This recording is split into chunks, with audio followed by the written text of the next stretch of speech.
कि जीवन में एक बात हमेशा याद रखना कि सुनी सुनाई हुई बातों पर कभी भरोसा मत करना,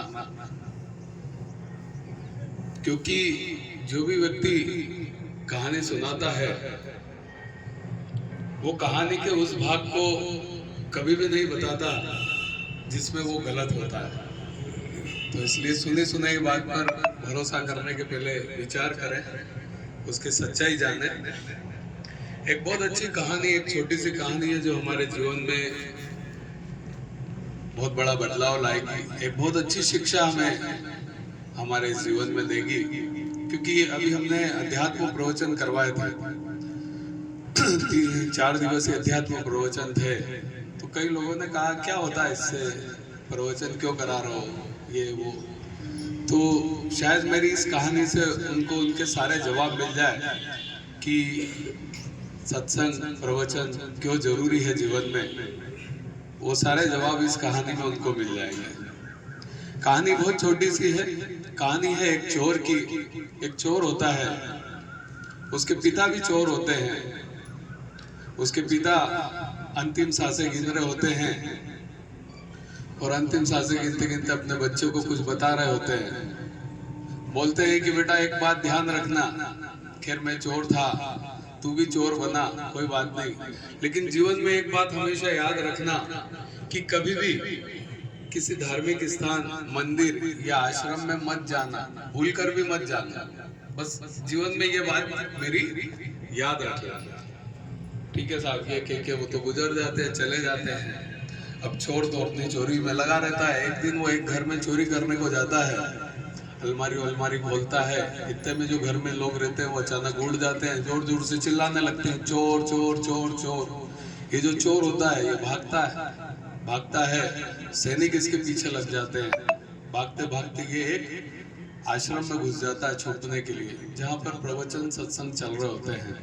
अब छुप जाता है। इस बात तो याद आ जाती है पिताजी की कि कभी गलती से भी आश्रम में या धार्मिक स्थान में या मंदिर में नहीं जाना। अब ये घुस तो जाता है बचने के लिए, क्या करे, तो ये सोचता है कि मेरे कान में कोई आवाज ना चली जाए, यहाँ क्या चल रहा है मेरे कान में ना चला जाए, तो मैं कान बंद कर लेता हूँ। वो कान बंद करता करता इतने में उसके कान में एक लाइन तो चली जाती है, और वो लाइन होती है जो सत्संग में गुरु जी बता रहे होते हैं, सबको स्वामी जी बता रहे होते हैं कि देवी देवताओं की परछाई नहीं होती। इतनी लाइन वो सुन लेता है और फिर कान बंद कर लेता है। थोड़ी देर के पश्चात वो आश्रम से निकल के भागने लगता है, लेकिन फिर भी उसको कैदी लोग पकड़, जो अपने सैनिक लोग होते हैं वो पकड़ लेते हैं और उसको बंदी बना लेते हैं और राजा के सामने पेश करते हैं। राजा पूछता है क्या तुमने चोरी की? तो उसके पिता ने उसको एक बात और बहुत अच्छी सिखाई थी। अब वो अच्छी थी या खराब थी, क्योंकि वो तो चोर था तो उसकी नजर में तो अच्छी थी कि जीवन में कभी भी पकड़ा जाए तो स्वीकार मत करना कि तूने चोरी की। बस ये हमेशा याद रखना कि पकड़ा जाए तो कभी भी किसी भी कीमत पे स्वीकार मत, भले कितनी तेरे को मार पड़ जाए, कुछ भी हो जाए, पर स्वीकारना मत कि तूने चोरी की है। ठीक है साहब, उसको ये बात भी ध्यान थी। तो राजा ने पूछा, बोले नहीं मैंने तो नहीं की। तो चलो अभी तो इसको कारागार में डालो, इसका कल हिसाब करते हैं, जो भी है कल इसके बारे में बात करते हैं। ठीक है, उसको कारागार में डाल देते हैं। सुबह सब मंत्रियों से राजा चर्चा करता है, क्योंकि उस राज्य की प्रथा होती है कि जब तक कैदी अपना जुर्म स्वीकार नहीं कर ले तब तक उसे सजा नहीं दी जा सकती थी।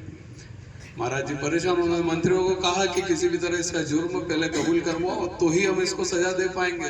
एक चतुर मंत्री होता है, वो मंत्री कहता है एक काम करते हैं, ये किस भगवान को मानता है इसके बारे में थोड़ा पता करते हैं। पता लगता है कि वो एक देवी माँ की, जो चोर होता है देवी माँ की पूजा करता है, देवी माँ को मानता है। तो एक ठगनी होती है जो ठगने का काम करती है, जो बहरूपिया जिसको बोलते हैं, उसको बुलाया जाता है। उसको बोला जाता है कि तो एक देवी माँ का रूप धारण कर, है ना। तो उसको बुझाया लगा दी जाती है, हाथ में मशाल दे दी जाती है, उसका श्रृंगार कर दिया जाता है देवी माँ की तरफ। उसको पूरा समझाया जाता है कि तेरे को रात को कारागार में हम भेजेंगे, उसे लगना चाहिए कि स्वयं देवी माँ प्रकट हो गई, और फिर तुम उससे बातों बातों में पूछना कि क्या तुमने चोरी की थी। वो कबूल लेगा तो ठीक है, फिर हम सब उसको पकड़ लेंगे।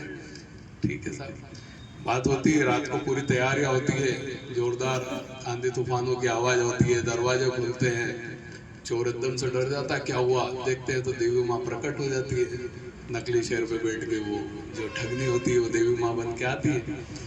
और बड़ा ये आश्चर्य होता है, उनके पाँव पड़ने लगता है, बोलता है देवी माँ मेरी प्रार्थना सफल हो गई, देखो आप मेरे को संकट से बचाने आ गई, मेरे को यहाँ से निकालने के लिए आ गई है। वो ऐसी बातें करता है।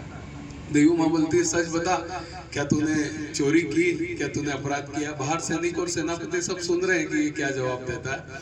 तो वो जवाब देता, उसके पहले उसको क्या है कि जो देवी माँ हाथ में मशाल लेके आई, उसको देवी माँ की परछाई दिख जाती है और उसको वही बात याद आती है, वही लाइन याद आती है कि देवी देवताओं की, बस वो समझ जाता है कि कुछ न कुछ गड़बड़ है, कुछ न कुछ चाल है मुझको फंसाने की। वो तुरंत बोलता है देवी माँ आप तो खुद देवी माँ हो, मैं आपके सामने क्या बोलूं, आप तो जानती हो मैंने कोई अपराध नहीं किया, मैंने कोई चोरी नहीं की। और बिल्कुल वो ऐसा बन जाता है। ठीक है, बाहर सैनिक सेनापति सब सुन लेते हैं कि वाकई में इसने कोई अपराध नहीं किया, कोई चोरी नहीं की। ये बात वो राजा जी को बताते हैं, उसको बाइज्जत बरी कर दिया जाता है। निकलते निकलते चोर बाहर यही सोचता है कि मैंने सत्संग में एक छोटी सी बात सुनी, एक छोटी सी लाइन सुनी और मेरे जीवन का इतना बड़ा संकट टल गया।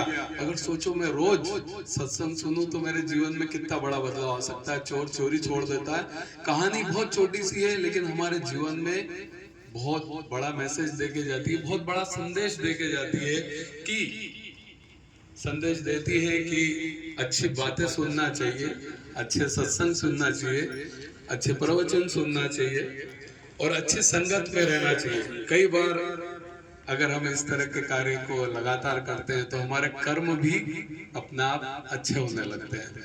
तो बहुत छोटी सी कहानी थी जिससे हमें जीवन में समझ में आता है कि सत्संग क्यों जरूरी है। तो धन्यवाद सभी को। बोलिए कृष्ण कन्हैया लाल की।